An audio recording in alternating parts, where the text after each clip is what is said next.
समितीच्या वतीनं साताऱ्यामध्ये शिवराज्याभिषेकचा सोहळा गेली 20 वर्ष मोठ्या प्रमाणात साजरा होतोय।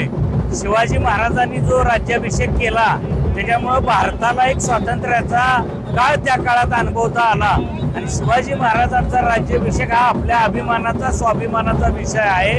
तो फक्त सातारा किंवा रायगडवर साजरा होऊन चालणार नाही, तर देशाच्या कानाकोपऱ्यामध्ये हा स्वातंत्र्याचा जयघोष शिवाजी महाराजांच्या नावाचा जयघोष घुमला पाहिजे।